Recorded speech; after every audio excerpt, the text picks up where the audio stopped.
Welcome everybody to the 40 Finance channel. My name's Jeff Beers, and today is everybody's favorite day of the month when I do my Stocks Under X series, if you will. And this is July 2019, talking about 4 stocks under $20. It's getting harder and harder to find really good stocks that are cheap because the market is such in an upward swing. So I had to get out of my comfort zone a little bit and to look into some stocks that I was not as familiar with.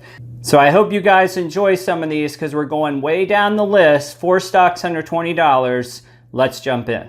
All right, the first stock comes in at $3.50. That is the Meet Group, ticker symbol MEET. And the Meet Group is basically a collection of dating apps that is run by this company, okay? Most notably Meet.me. They also have another old favorite, High Five, which I think is more like a social network. But long story short, these guys deal in dating and social apps.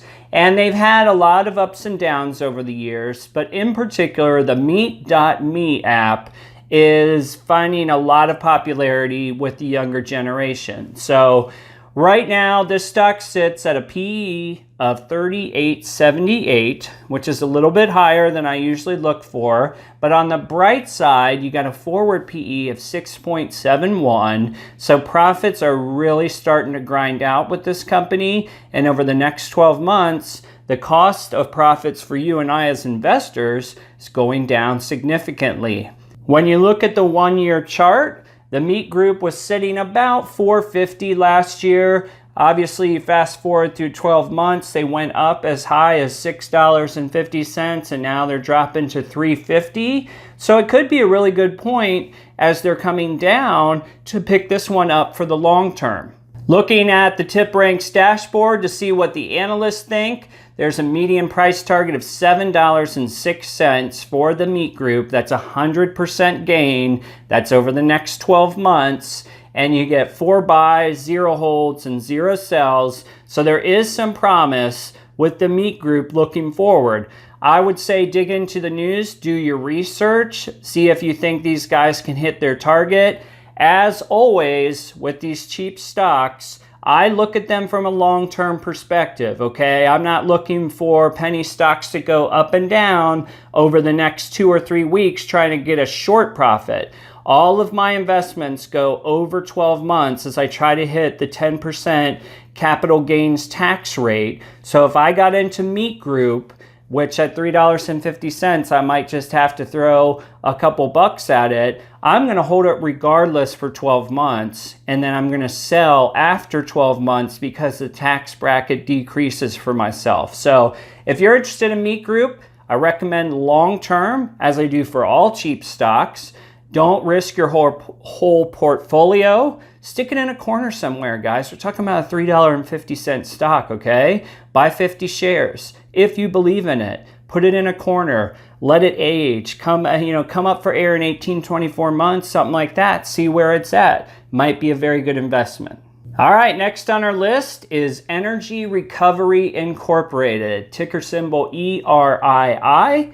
This is one of those deep stocks that I had to learn a little bit about, but it looks pretty promising on paper, okay? So without me understanding their entire industry, they basically provide solutions for industrial fluid management, okay? And that basically includes things like pressure exchangers, pressure recovery, anything that requires you to move liquid from one side of the earth to the other through pipes and other systems.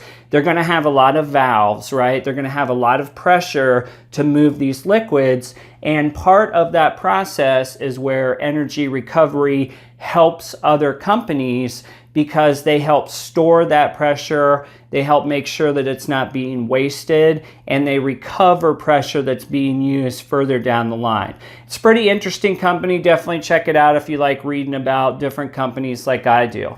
All right, from a stock perspective, you got a P/E ratio of 22.98. The forward P drops a little bit to 1750. Looking at their 1-year chart, they started this time last year about 750. They've obviously had some roller coasters here. They're inching back up to 1050, and they're definitely on a run as of late. So the question is, what do they have left in the tank? Looking at the TipRanks dashboard, we only have one analyst covering this company right now, so it makes it hard to really gauge the opinion. This particular analyst projects a price of $14, which is a 33% upside, but it's hard to go off of just one opinion. So I definitely would say there's opportunity here. What I read about the company is they are on solid ground. They do offer an industrial service that seems like it will be a need for a very long time. I would just say one analyst rating is not going to be enough.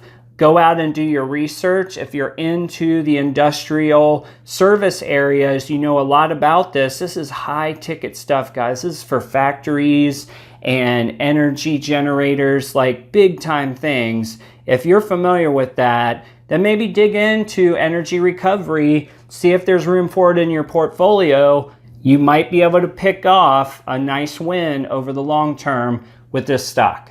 Okay, next on our list is Inseego Corp, coming in at $4.87, so another stock under $5. And Inseego helps create networks for Internet of Things in the industrial side of the world, right? So when we think of Internet of Things on the consumer side, we're thinking about our televisions, refrigerators, washing machines, security systems, all those goofy things that you can control with your phone now and with different apps. Well, the industrial world has a lot more of these, right? And they have a bigger need. They don't all run off our phone, but they're all connected to the internet. They're all connected to computers that manage their efficiency. And that's where Inseego comes in with their cloud-based infrastructure. They also support 4G and 5G wireless for industrial Internet of Things networks. So that particular scenario is something that I think that market is only going to grow, right? We have medical devices now, we have warehouse devices, we have delivery devices that all live online to do their job. And Inseego is a corporation that helps people manage all these things, right? So I see a lot of promise. The PE ratio right now is 0 because they are not profitable. However, looking forward over the next 12 months, they do create a forward PE of 1873. So profits really start to get off the ground here in 2019 into 2020. It could be a good time to buy. Looking at analyst ratings on the TipRanks dashboard, again, this smaller stock, we only have one analyst. They target $6 price point, which is a 23% upside. And I think with Inseego, it's not so much about this one opinion that says, hey, it's looking up, right, from this one analyst. I think it's about digging deeper and understanding that the Internet of Things spans so much further than just consumer technology. When you start thinking about warehouses being operated by iPads and computers, right, and all the other different things in medical technology, transportation, traffic lights, you name it, everything is going to run on a wireless connection to some degree, if anything else, just to report data back on the machine's activity. If Inseego is providing this kind of service for industrial companies, I see it as a good bet, a stock to play, let's say over 2 to 3 years. Again, put it in the corner of your portfolio, see where it ends up at a very low risk price where it stands today. All right, last stock of the day is FormFactor. FormFactor makes, and it's sort of humorous to talk about, but they make what they call probing devices. And I'm not talking about alien probing technology here. FormFactor works with electrical companies and folks that work in circuitry to have probing devices that test equipment, okay? And there's a huge universe for that. Almost everything has a circuit board nowadays, and that's where FormFactor creates these test devices, not only for installation, but also for checking out diagnostics of machines that are not working correctly. So very big market. And obviously the concept of circuitry is not going away anytime soon. Looking at FormFactor as a stock, right now they have a PE ratio of 11.17. That jumps a little bit over the next 12 months to 15.63. But I think perhaps the most promising thing as an investor right now is 1 year ago, their price point was about exactly where it is today, okay? It was $12 or $13. We're up to $15.79 right now. But you see where it could go, because over here early in the year, we reached up to $19.27. So there's, give or take an unofficial $3+ to be had in FormFactor as soon as the next positive news comes out. Looking at the TipRanks dashboard, we got 3 analysts who want to buy this one. We got 1 hold. We got a median price target of 20.25, which is about what I said on the slide before. They've already been at 19.27, okay? And you're buying them a little bit off of that price, even here today in an up market. If there was another dip that took their market down to, say, $14, $13, I would say this $20 price point is a pretty solid reality, at least over 12 to 18, maybe 24 months. So 2025 is the median price target from analysts.